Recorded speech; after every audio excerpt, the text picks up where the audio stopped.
This is Justice Matters with Tim Buxton, coming to you from Yugambeh country of the Commonberry people of the Gold Coast, Australia. I'm your host, Tim, where my sole aim is to share conversations I get to have with inspiring people doing remarkable work to create a world where we all belong. This podcast is brought to you by the Just Travel Company. Experience wonder and unearth justice, and discover the just way to travel today. Visit just-travel.co. Without further ado, here's our guest for this episode of Justice Matters. Well, welcome, Jon. Welcome to all our guests that are Zooming. I feel like because I'm on a video chat with you, I have to say Zooming, which is terrible. But those that are either watching on YouTube or listening on your favourite podcast streaming service, welcome to Justice Matters, and welcome, Jon, to the episode today. Hey, Tim, and hello out there to everyone listening or watching too. Yeah. You and I got introduced via, the good old messenger service with a mutual friend, Mike Hardy, who's up here in Queensland. You're down in Sydney, in the guts of Sydney. King's Cross is where a lot of your work happens, but also in the urban areas of Sydney as well. We got introduced. I have spent a day down there, and someone like Mike is someone who I would trust to say, this is a guy you need to catch up with, Tim. I know you get on with him. And sure enough, I really appreciated the last minute invitation to go grab some food and a coffee. And it was just so good just spending an hour or two with you, Jon, down there. And just so proud of, just the work that you are doing, the work that your not only organisation has done, and really look forward to chatting with it. Our audience will be able to listen and chat with you about it. Just quickly, you are the pastor CEO, because it's quite a larger multi-dimensional organisation called Wayside Chapel in the heart of Sydney that really has an incredible heart for those that have fallen by the wayside, the down and outs of society, who I think we'll find are not actually down and out. They have so much to teach us and so much to show us in life. But I'd love for you to just kind of introduce Wayside Chapel, introduce yourself. I'd love to hear your family, your background, and then we'll get kind of stuck into it. Fantastic. Sounds fun. Oh, you want me to say it? There's a lot of questions in there. Yeah, sorry. So just give us the intro, whatever you want to share. Mate, go for it. It's better you saying it than me, because I'll probably, butcher it a little bit. But that's all right. You can butcher away. So, look, I've been in this role for a few years now. I think, like a lot of people I meet, I kind of really stepped into the role, and then the pandemic really descended upon us all. So it only feels like now I'm just beginning. So it's been a few years since I've been the pastor and CEO of this amazing organisation. It didn't certainly begin with me. It began in 1964 when the doors were first thrown open in this neighbourhood, which has got quite a unique history in terms of its relationship to Sydney, but also its relationship to Australia. So it's been many things over many years, and it's had many reputations, and it's depicted often on TV shows. It's it's an eclectic place. It's a beautiful community. It is one that has always had at its heart an acceptance, an approach of non-judgment towards those in our community. It's been a refuge for people who have often been kicked out of their households because of issues regarding their race, gender, or sexuality. And we've kind of ridden those waves. It's right in the heart of the city. It's right near the wharf where the heroin epidemic first kind of broke out in New South Wales as well, when soldiers in the 70s from Vietnam brought all this heroin up the hill, and all of a sudden we had this big drug thing going on. This was the place that was really impacted in the 80s and 90s through the HIV/AIDS crisis as well, and it's always been the nightclub, red light district of the area. Yeah. And, Wayside's always found itself in the heart of it. It's an amazing little organisation, and I don't just say that because I'm the boss of it, but we're a small little outfit, but we're well known through the country because of the way we're involved in the work that we do. And so there's some initiatives that have flowed out of this place that are life education that's gone international. And most Aussie kids in primary school would be familiar with a part of the curriculum where they go into the back of a truck and listen to a giraffe talk about drugs. Could there be anything more Australian than that? Wow. That's a guy called Healthy. Yes. Yeah. Healthy Harold. He started from here, and life education was really so a response. Cool. Yeah, it was really a response to, when heroin first hit the streets, no one knew what was going on. All these young people, through that, the 70s and the revolutions that were going on through that time, all of a sudden seeing young people dying with this drug. And so life education was really a way of talking about people's potential. The first classroom, the roof was painted black and it was just dotted with constellations of stars. And, the classes would begin by saying, don't forget that you are made of this stuff and you have so much potential. And then it would go on to the curriculum around some of the impacts that drug use does have upon you. The freedom rides, which is a pivotal moment in Aboriginal rights in this country, left from the front doorstep here. I'm just looking down to where it was. And that's where a bunch of student activists got on a bus and just drove to some of our outback towns where there was segregation. Many people aren't aware, but the earliest forms of apartheid were based upon the way this country, Australia, was run. And so they just went and they engaged in acts of civil disobedience, which were basically letting little Aboriginal kids go jump into the local swimming pools that were marked whites only. And that was a really important moment for our nation that kind of sowed the seeds that led to the referendum, where prior to the referendum, Aboriginal peoples were not considered citizens. They were considered they were protected under the Flora and Fauna Act.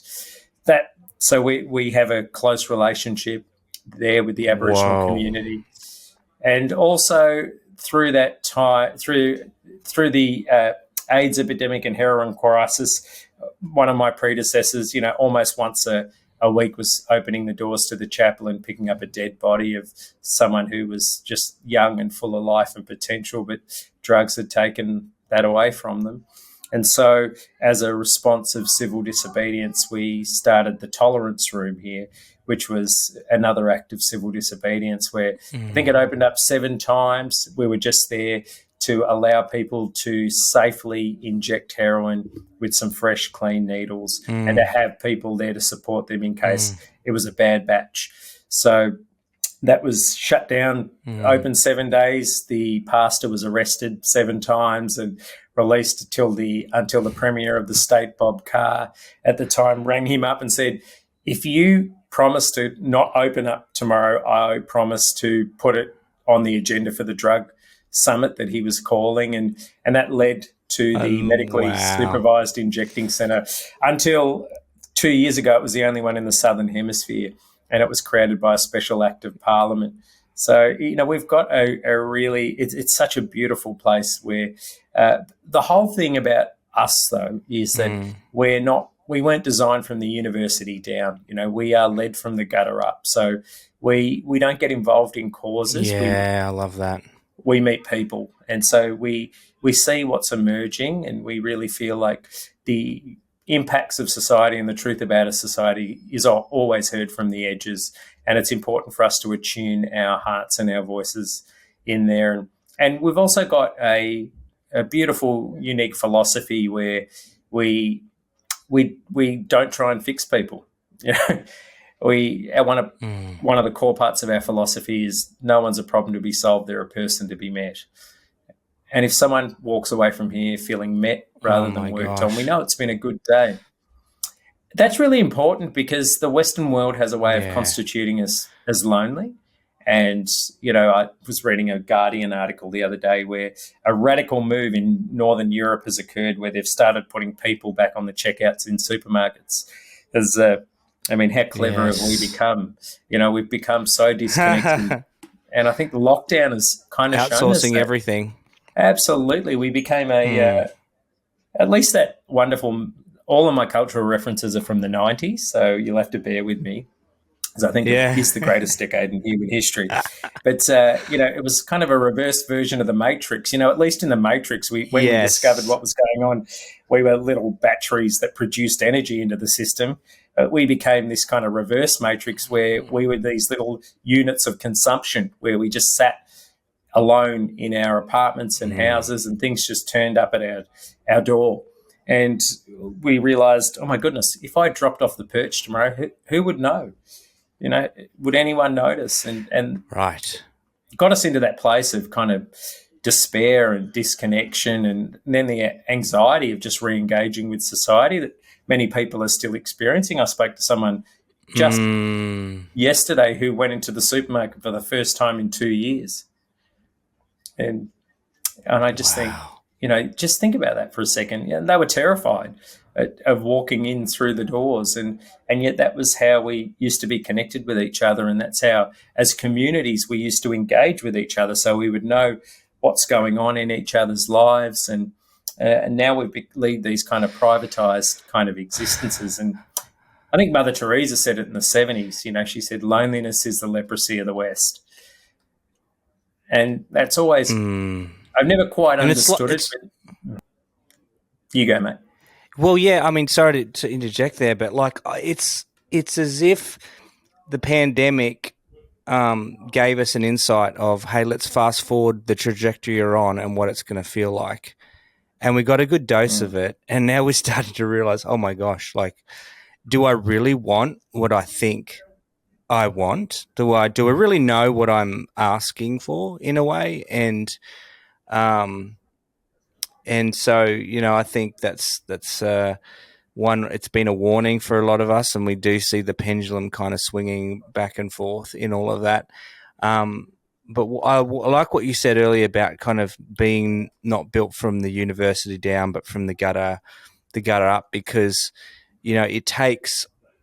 That's where reality lives. It lives actually in the space of where are people at, and I think as important as academia is, as important as research can be, it still does not captivate the reality of what is going on the street level. And we see it in politics, we see it in institutions like the church that actually feel so far separated and distanced from the reality of everyday people's lives that they offer this almost like solution, but it just always seems to miss the mark in one way or another, and we kind of just end up punting. Sorry, I use American references.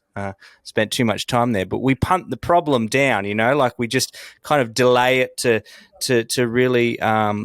Maybe it's a little too awkward. Maybe it makes us a little too uncomfortable to know what's actually happening next door. I mean, the truth of the matter is, it's happening in every single one of our lives. We just do a really good job at covering it up. We really do a good job when we show up to our footy club or I don't know, whatever, you know, work on a weekday, and kind of cover up the real issues that are really kind of weighing us down, the real struggles or addictions or the challenges that are happening in our relationships, or the financial problems we've got, and so. There's something beautiful. You mentioned Mother Teresa, and I actually wrote her down. I didn't make too many notes, but I've got a few pieces, few names that I just kind of wrote down that kind of came to mind as I was kind of getting ready to chat with you, because, you know, this has and will have somewhat of a, you know, where does the intersection of faith come into this with your work in a very kind of faith somewhat faith-based organisation. Well, it is. It's a church. You have the title pastor half the time, though I'm sure you don't like being called pastor or father or any title. But that at that intersection of faith, we've seen people throughout history, Mother Teresa's, we've seen the Desmond Tutus, we've seen the list could go on. Even our current day Pope Francis of the Franciscan Order, who's really resurrected that kind of South American justice kind of element to our faith, that have kind of rattled the establishments and institutions and kind of led us back to the core essence of what it means to be human, of to letting our guard down and letting it all out. And I think, and I think that's kind of one of the, I guess, the privileges you have, and people might not see it a privilege. They might look at you and think, oh, geez, you're making such a big sacrifice to serve such vagabonds, such people on the streets. And I can almost guarantee with that kind of statement, you're like, oh, if only you knew how rich my life has become. That being said, you didn't just start working in this work, when you took the job as CEO and pastor in 2018. You've spent I think decades kind of on the coalface in other work, living in communities, living alongside communities. Can you kind of give us a bit of a taste of your journey towards this amazing organisation, which at the end I would really love for people to spend more time looking into, and kind of looking at ways that they could even support. But I'd love to tap into now, how you got there. How did you arrive at the Jon Owen that is, sitting in front of me on a screen? Though I wish we were having another meal of that. What was that restaurant you took me to in? Was it Vietnamese? Yeah, it's called Yellow Corner in Marrickville. So. Oh God, it was amazing. I just remember, the best breakfast, even though it was still, it was great. It was good. But anyway, so what is what went into the Jon? What's the journey that you've been on to this point? Jon's still very much a work in progress, let me tell you that much. There's he gets a lot more wrong than he gets right, but I'll stop talking about myself in the third person. I think the if there's any way to kind of begin to frame some of the journey that I've been on, it would be a quote from Father Richard Raw, who's a wonderful teacher and public speaker who has really deeply formed not only myself but many people who I consider comrades in this work. He said, it's not so much that we are human beings trying to be spiritual. The reality is we're spiritual beings, and our journey is learning how to become human.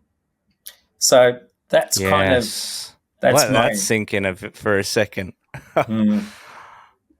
Yeah, it's something that you have to grapple with. On this journey, what does it mean to be a good human being on this planet with all its challenges as it faces people, as it faces communities, but also as it faces the environmental crises that we're seeing will become an ever-present reality now for the future generations, in a way that you and I only began to hear of, through our youth. So, how can we become more in tune? How can we develop a spirituality that enables me to live more in harmony with myself and with others, with the universe and with the land, and we don't need to pitch forward to learn those lessons. They're all baked in if we look behind, and there's such deep wisdom there.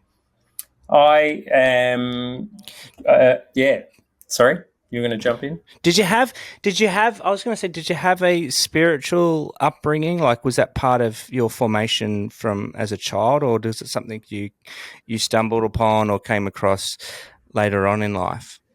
So I'm part of I was born in Malaysia, and my family migrated to Australia when I was very young. So I don't really have any memories of being in Malaysia.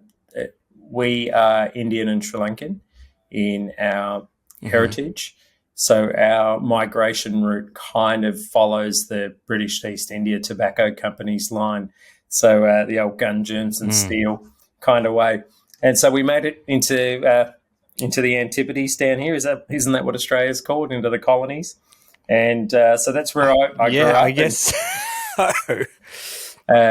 Completely running roughshod over the Aboriginal peoples of this land. And I've neglected to say I'm here on the lands of the Gadigal people of the Eora Nation. Yes. And, I always begin every meeting that we have spending a moment just to acknowledge that and to really pay respects to their elders, past and present. So we were here. Thank you for doing that. Thanks, brother. We were here I was in Melbourne. I grew up in Melbourne. And parcel of being a good Southeast Asian immigrant was, we went to church as well. Both mum and dad come from Hindu and Buddhist backgrounds, but both families had conversions to Christianity. And so we attended a little evangelical Chinese church in the inner city of Melbourne. And that was very formative in my upbringing. And it was through the... That's an important part of my story, obviously, but it was also through how I ended up getting to where I was now. Began very early on when, through growing up looking tangibly different, being dark-skinned in a very white country at that time. It was, I often got to see life from the outside and wonder where my place was in it. And often that came with a lot of very difficult experiences where I was discriminated against, was called a whole bunch of names and was treated different to others. And so I grew up with that as a bit of a lens, and it was quite painful. At times I've got 3 sisters, so I didn't even have a gang that could back me up at the time. And so it was, I used to often say, oh, my goodness, why did you come to this country for? We're so different from everyone else.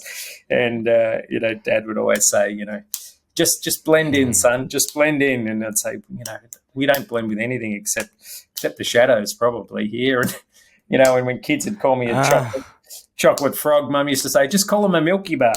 And for those of you who don't know, chocolate frogs are brown chocolate and Milky Bars are a white chocolate. It didn't work. Exactly. They call them Freddo frogs these days, and they're definitely a favourite to kind of find when you're travelling, and you probably can't go wrong buying a bag of Freddo frogs for your Aussie that's overseas. But yeah, go on. Oh, so anyway, I kind of got to uni and went, I hate being vulnerable. And I was 17 at the time, and I said, the way I'm going to never be hurt again or be vulnerable again is I'm going to get into the course that pays the most money, and I'm going to do it and become so rich that I'll never feel pain again. And so as part of that course, they made you do what they called a non-technical subject. And so I just looked through the list and went, oh, there's a theology college in here. I'll do a subject because, the answer to every question is God, Jesus, and the Bible, right? And so I studied this subject that was about justice. And it messed me up completely. And it kind of just changed the trajectory of my life. And I had that moment where I said, I'm about to fish or cut bait with this thing called faith, but if it's real, it better not just be turning up once a week and singing a couple of songs and chucking some coins in the plate.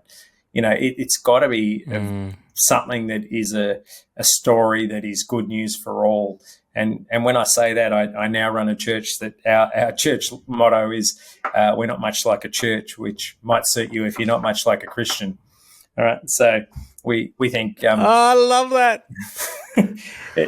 It's we're definitely saying that we make it accessible for all, and the cost of our love and our friendship doesn't come at the price of people's souls, And so the irony is there's a lot of churches that might have like on their their billboard outside or whatever they call those signs that they put words on. I forgot. Probably not a billboard, but they have, all welcome. You see it in every kind of, whether it be you could pick any kind of denomination or that will have that. The funny thing is the minute you walk in, it's like walking into a golf club without your collared shirt. They just stare at you and look at you and like, you're not dressed to play. You're welcome, but as long as you, like your dad said, blend in, as long as you fit in, as long as you, which is really the irony is that fitting in is the opposite to actual belonging. Like, it's kind of not that essence of true welcome, acceptance, and so I love that little kind of bargain you made with the big man upstairs, that hey, I'll get in as long as it doesn't involve all of those kind of caricatures that are actually not caricatures. They're actual, quite often, the reality that most people live in their faith. So man. So the vision here is it's love over hate, and so that's essentially saying is how do we stand in between black and white, gay and straight, rich and poor, housed and homeless, cisgendered and non-binary, and how do we stand in such a way and live our lives that love can prevail in that space? And so it's about walking the middle line. And so when we think about human-centered design and we say it's from the gutter up, is we've always got to keep people at the center of that. And we always need to be looking and evaluating how do our systems intersect and how do they create spaces of welcome and safety and space. Our mission is creating community with no us and them. So that means we have to be intentional about working out who are the us and thems. Yeah. Yeah, go Tim. Well, can you give me an example then where, that kind of challenge, the us and them, the gutter instead of the university model, like where if it was easy to do, a lot of people would be doing, but I tend to find the gravitational pull is actually away from that. How do you be intentional about making sure it's not just because I'm sure that there's well-meaning people, and let's put our own hands up, both hands up, and say, hey, there's times when we're even well intentional about the way we talk and the way we express our faith that don't match up with the hard work of doing what is we know to be right, rather than just talking about virtue signaling, tokenism. Let's throw a couple of people on our board, or let's do this and that. How do we intentionally? How have you kind of gone about intentionally doing that? I'm sure it's not any profound method, but is there ways in which you've kind of recognized, hey, there's going to be a gravitational pull away from this in my life or in our organization? How do we make sure that we're constantly reevaluating and going back to those core principles? Yeah, look, we could wax lyrical for how broken our systems are and how our mindset's really already beginning from the wrong space. What can I do for them? Or the way I'm a social worker also by training, and social work kind of sets us up to fail. The 10 scariest words in the English language are I'm a social worker and I'm here to help. But then Bible college also does set up many people to fail. Like, you will have all the answers, and you will learn how to defend this and defend that. And I think just let's throw all that crap out. And there's a quote by the Aboriginal activist Lila Watson, who was speaking at a UN conference on Indigenous rights, and she said, "If you've come to save me, you're wasting your time. But if you've come because somehow your liberation is tied up with mine, then come, let us walk together." Oh, that's so beautiful. I don't have a monopoly on truth. I don't have a monopoly on how this world works or is meant to work. So I walk into every space saying there is something to learn here. And if we incline our ears towards those who aren't heard, we will hear some of the deepest and truest wisdom that will help us then be able to walk together back to the centre and say, these aren't issues. We're not going to make poverty history until we make poverty personal, until it becomes flesh and blood, brothers and sisters walking together hand in hand. And that's the way we want the new world to happen. And we don't do it we do this by fascination rather than force, because I think people at their core are dissatisfied by the way society is ripping us apart and throwing us into boxes and say the only way we deal with difference is pick up a weapon, and shoot as much as you can at the other side. People come into this space, some of them are terrified for the first time when we have corporate groups coming through here, and yet they realise that there is a common shared humanity in this place, and that brings them back to life. And they realise that their liberation is also tied up with the person who they're sharing a meal with. This episode is brought to you by the Just Travel Company, your socially responsible travel concierge. Just Travel is the best kept secret in culturally immersive and justice-oriented adventures. Allow Just Travel to take the hassle out of your next trip and experience wonder and unearth justice. Discover the just way to travel today. Simply head on over to just-travel.co to learn more and book your next adventure, like our flagship Israel Istanbul trip launching out in mid-July 2023. Yeah, I mean, do you know what I love is that it refuses to control the outcome. It refuses to control the other. Like you said before, you're not there to fix people. You're not there to determine the outcome for someone else's life. I mean, I've heard it said that the best way to kind of make peace in this world is to mind your own business, in the sense that not to care about the other, but you've got enough crap in your own life to work through. As that old Jewish rabbi, 2,000 years ago, that Jewish rabbi once said, take care of the plank in your own eye before you go after, searching out for the speck in your brother or sister's eye. And I think that motto you said, so for, one kind of takeaway I just got from you right then, Jon, was, hey, in every interaction I have with anybody, whether it be my children, my wife, at home, whether I walk out the door, see the postman dropping something off, or my neighbours, or person at the dog park, or, the list could go on, What does this person have to teach me? It's what you said before. It's like, this other person, I'm gonna go into this interaction with a sense of curiosity, wonder, fascination, assuming that this person's lived a life and at any moment has probably got so much that I need, rather than the other way around of kind of walking in with maybe an unrealized superiority that I'm out here to help somebody today. The Benedictine tradition, I've heard it said, I don't know how accurate it is, but it's been told to me by some wonderful friends that I believe, and maybe I do need to look it up, but you can fact check me afterwards. But it's good nonetheless, is when someone would come to like the monastery of the Benedictine tradition, this Catholic order, founded by Saint Benedict many hundreds and hundreds of years ago. Well, they would a person passerby, maybe coming on the wayside, would knock on the door, and you could imagine this little latch opening and the little monk hobbling up to the door. They probably were never really little, and they would say, "How can I help you on your way?" And it's this willingness to, I want to serve you because you're my brother, but I'm not trying to figure out how can I serve you on the way I think you should be going, I have an opinion about.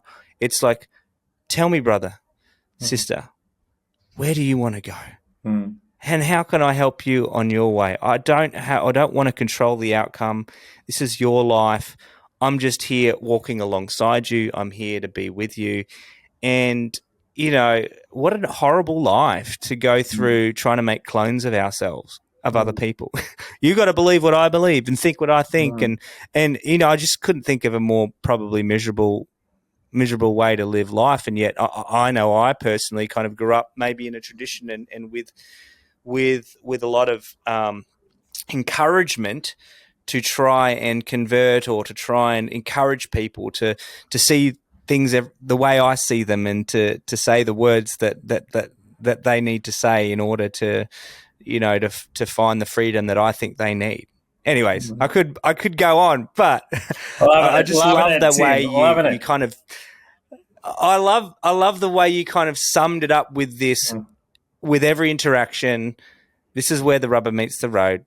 What does this person have to teach me? And, if we can get it at our natural impulse in Western society is to fix people, and that immediately creates a situation where we can't be in community and relationship with each other outside of a professional clinical space. And that's not what we were designed to be here for. Yes, there are professional relationships. We all should be going to therapy, I reckon. But, there's a time and a place for that, right? There's a time and a place for that. And, there are these encounters, and we miss so much wisdom. We miss so much truth when we're too busy trying to impose our view of what is right or wrong upon the world, or fix it. We say everyone has a right to make any decision they want, even a bad one. So often I'm sitting there with people who I absolutely deeply love and adore, and I say to them, I wish you could see what I see, right? Sometimes the greatest contribution we can make into a relationship is our grief and our sadness. I say, I wish you could see the potential I see. I wish you could see the spark of life. When you are in that place, the story that you tell yourself about yourself is not true. There's a different story there. But if you want to continue to make those decisions, I'm not going to stop you, brother, or sister, or person. I will give you the greatest funeral ever, and I will weep as your body is carried out. But I just wish you would see. And that's a very disarming space, because we're so, want to try and grab and rescue and fix, but that becomes manipulative. And all of a sudden I've predetermined what is right or wrong, which is exactly the kind of thing I'm trying to work against. Yeah. It's hard because you're a father. You've got, one of the things I enjoyed so much when we first met is the way you just launched into talking about your family. And I think your daughter was sitting some really important exams, and how much of a priority she was to you at that moment. You needed to be somewhere for her, and just that seemed to just ooze out as an important part of your life. But you've welcomed people into your family, and that it just, whether they're part of your biological family or extended family or the community, you could just tell. And so there's, in those relationships where we're taught to actually craft and carve and help raise and form a child, there does become that point where that, okay, this is the direction, this is the life that I hope for you, but I'm going to have to let you go on that journey yourself. I mean, it's kind of a challenge, challenge when you're in that space and you're living in that world. I mean, I don't know about you, but to kind of realize that I can't, nor should I try to change somebody, but I can provide the fertile soil in which growth can take place. I can love, and I think people grow and change and evolve into the best person of themselves when they feel loved and accepted. I think it's pretty simple. And so how do you kind of throw family into the mix? How do you do that in your family? How do you take your family along for the ride? I mean, I know that the 20 years you spent living in intentional community with a previous organisation kind of forced you and your family to kind of not be sheltered from that journey that you have personally taken as well. Yeah, look, it's been quite a journey, and we've made probably more mistakes than we've got things right. But at the very least, our family and our children know that our values are something we deeply live out, not something we stick up on a wall and print out and laminate. This is something that's flesh and blood. So they know if they want to follow in this path, they know the costs as well as the joys of it all. But they've all got experiences with family that are very much along the lines of a big brown family. They're just everywhere they go, they know people. But that there's always a tension in raising your own kids, and I'd say do as I say, not as I do. But when the founder of this place christened about 30,000 people, and he christened them all into the family of humanity.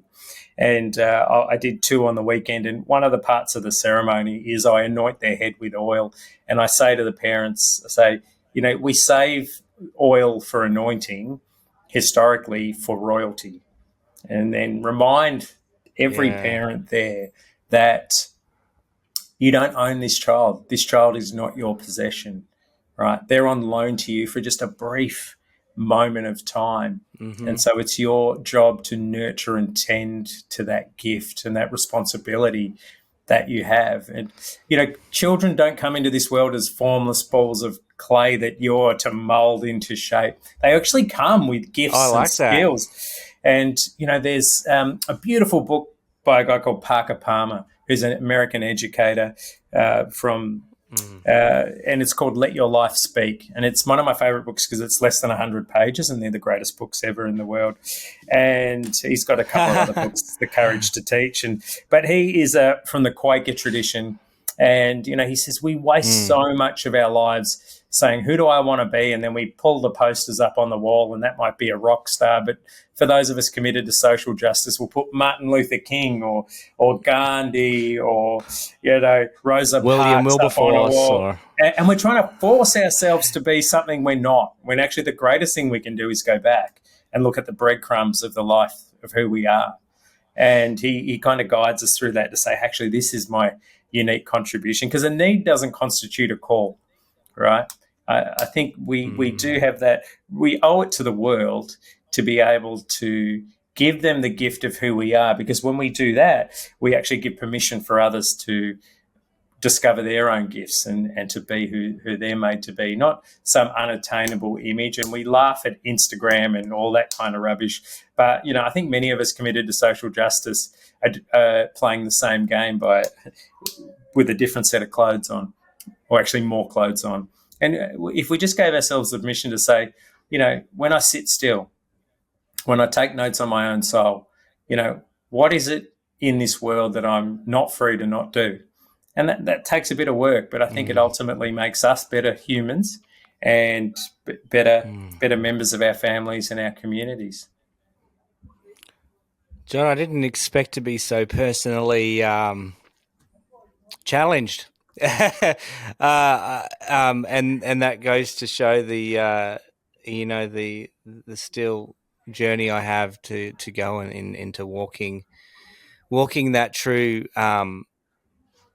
that true life of service. What you just shared there went straight to my heart. I think we do try to live into other people's shoes, or what society is trying to. We try to figure out what does society want from me, or what does the game require of me? The game of social media, the game of the career ladder, the game of whatever it is, and then kind of mold a little as much to we try and I think deep down we know who we are and when we're free, right?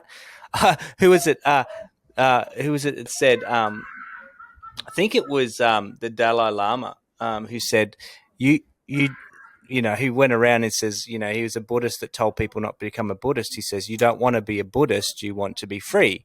You don't need to become a Christian, you need to be free. You don't need to become a Muslim, you need to be free." And we know what it is deep down when we're free. And I think personally that feels like to me when I know I belong, just as I am, like that core sense of like, I don't have to fit in. I'm here, I'm me, and that's okay. Whether the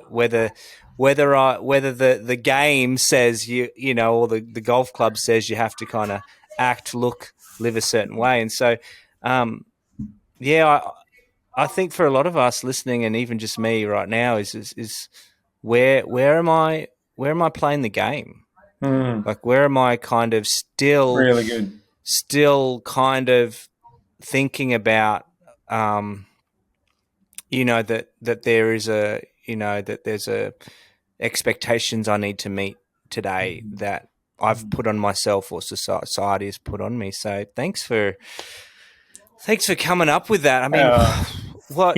We've kind of, we're talking about justice and faith and this, but also the need for more justice in our world, because God knows that this world is tearing itself apart rapidly and destroying itself, and there are real needs out there. I don't want us to ever not talk about that, but I guess what I'm saying is, where does that issue from within our own hearts and our own lives is really important. I think it's best summed up with Carl Jung was once teaching a bunch of students a lesson, and they were studying the book Pilgrim's Progress, which is a strange book. Don't read it.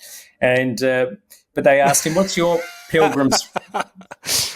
What's been your pilgrim's progress?" And Carl Jung, now an old, shriveled man at the end of his life, just said to them, "This has been my pilgrim's progress, to climb down the 10,000 ladders of who I thought I was supposed to be, and finally to go down into the dirt and to extend the hand of friendship with the lump of clay that I am." Right? I think if we can stop climbing up the ladders of who we think we're supposed to be and climb down those 10,000 ladders and extend the hand of friendship and care and compassion to the lump of dirt, the temporal form of ourselves that we are meant to be, it is from that ground that we will be able to make a tangible difference to the needs of our world. You've made me reminded me of Father Richard Rohr, who you referenced earlier in his book, Falling Upward. In that kind of, I don't know if you've read that particular book, but it kind of refers to the two phases of life. This life of trying to build and define who I am and what it is in the container and put all the pieces, and then suddenly the second half of life. And I think we can, for those of us listening, we can beat ourselves up for having played the game of having kind of, gone to the top of that heap and realized, heck, I need to find, what this whole life is all about. I actually need to start walking back down. It's almost like Carl Jung uses the climbing down metaphor, whereas there's nothing. The first half of life, like we don't, and because we live in a culture that's devoid of rituals. Basically, what do we do when you turn 18? You get pissed. Right, and then if in Australia your dad takes you to visit a sex worker or something, and all of a sudden that's the only ritual you've got. And we're seeing, because of these lack of rituals, we have guys in their late 40s, early 50s still in their adolescence. And what we find is that we have different phases in life. You've got me monologuing now, sorry. And so we have our householder phase where we're building. I love this, yes. We're building those ladders, the stages of our lives. And it's not wrong to build that tower. It's not wrong to get that job, to have a family, to get established, to have somewhere to live, to provide for your family.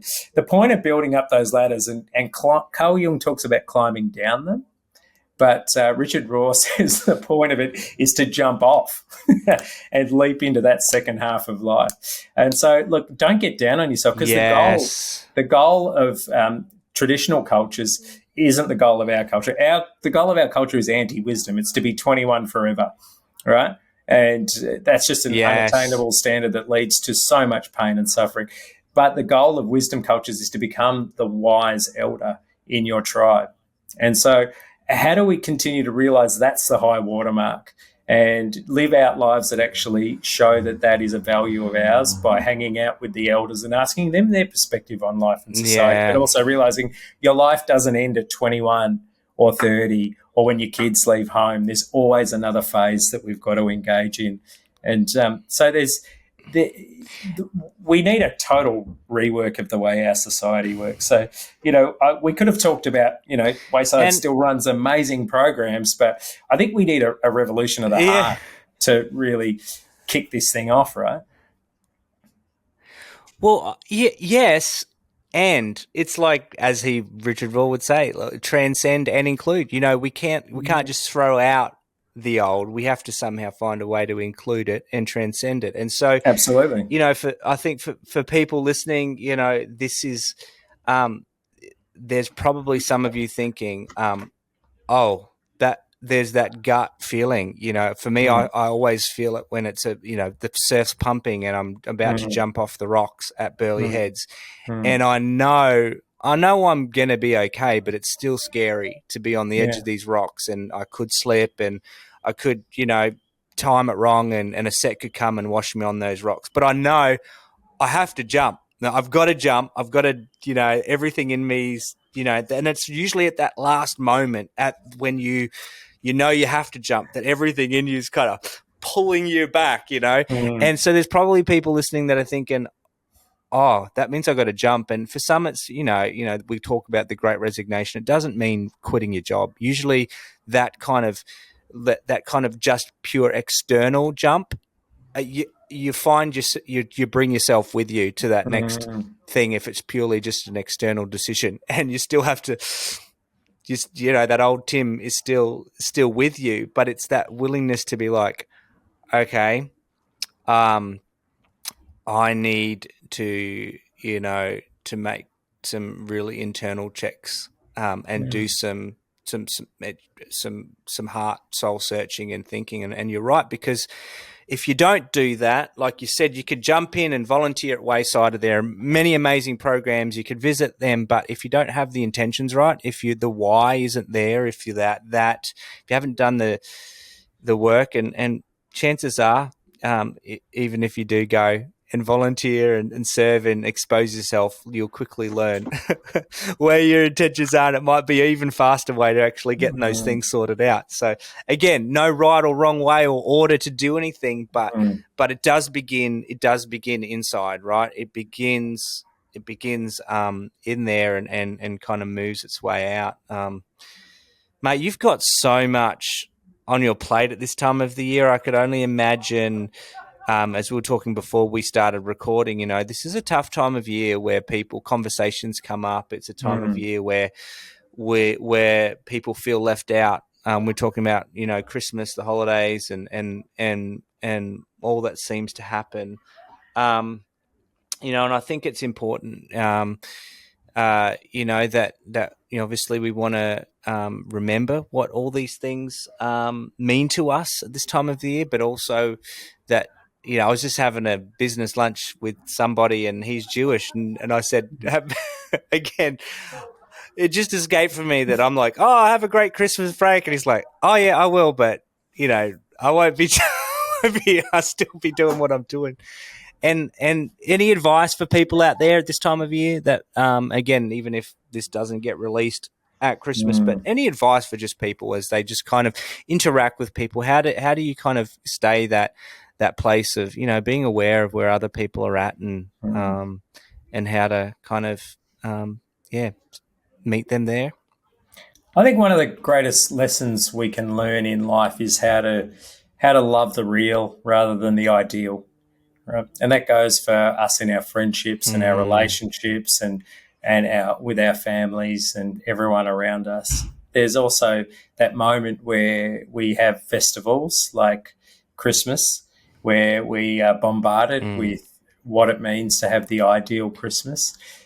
And we can get so caught up in trying to provide that and running around to get the toy of the season, or the right dressings and the right mm, spread, and we completely lose the plot and lose the point of what it's all about. And if we can just take the moment just to realize the greatest gift we can give is that of our presence and our attention and our focus. mm, Chuck that phone away for a couple of days, particularly coming up to Christmas Day, and just be with the people that you love, because these are the places where we know who we are and whose we are as we gather.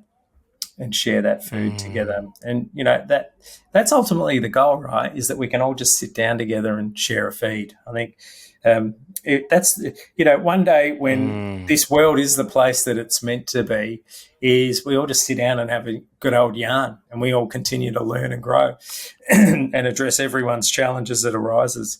So try and do that. Try and make, if I give any advice, and I really try not to give advice all the time, is just to say, just take a moment, just take a moment to breathe in and look around and realise what an immense gift being alive is, and what beauty that can unleash into the world. Well, what an immense gift this conversation has been to me. I mean, this has been so much fun. Just getting to know you even a little bit more, hearing you talk about your own journey. I can't wait for us to have another real chat. Definitely, if you ever find yourself up here, mate, I'd love to treat you to some of our local cuisine too. But thanks for making the time. Thanks for your heart, and all the best with your work. If there's ways, I'm sure people might want to reach out to you, Jon. They might want to personally touch base with you and grab a coffee, or maybe they want to visit the work and volunteer or serve, or if they're looking for a place to kind of, I know, have meaningful impact with their resources. I can vouch for that personally, and the work that you do. Where would they go? Could you kind of we'll have it in show notes and stuff, but if people are listening and want to kind of reach out. Oh, look, if you want to reach me, there's Facebook, Jon Owen, Jon, so no H in there, and just chuck in Wayside Chapel. And if you want to find the work of the Wayside, just type in, careful, there's a Wayside Chapel in Texas as well. I believe we got our name from the founder. Yeah. The founder completely ripped off the name from Texas because he thought that's a cool name. Just put Jon Owen, Wayside Chapel and Sydney, Australia, and you'll be quickly led to our website. And so come on down, come in for a yarn anytime. Drop me a line. Yeah. So good. Well, thanks, Jon. Get back to your family, to your work today, and have an absolutely ripper of a day, mate. Hope it's the best one yet, and really appreciate your time, your wisdom, and your friendship. We'll talk again soon. Thanks so much, Tim, and as you head into the 25th of December, mate, you get some good time with your tribe too, brother. Thanks so much. Thanks for making it to the end of another episode of Justice Matters with Tim Buxton. It is an immense privilege to share these conversations and inspiring people with you. To learn more about how you can get involved or learn more about today's guest, head on over to the show notes or episode description. This podcast was produced by the master himself, Jose Villotto, with just a little bit of help from me. The featured music is the song Turning Over Tables by The Brilliance.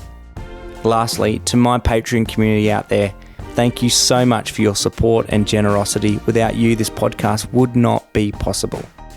If you'd like to become a Patreon and get exclusive access to behind the scenes content, visit patreon.com/Justice Matters and start your Give What You Can monthly contribution today, and join me and so many others in creating a world where everyone belongs.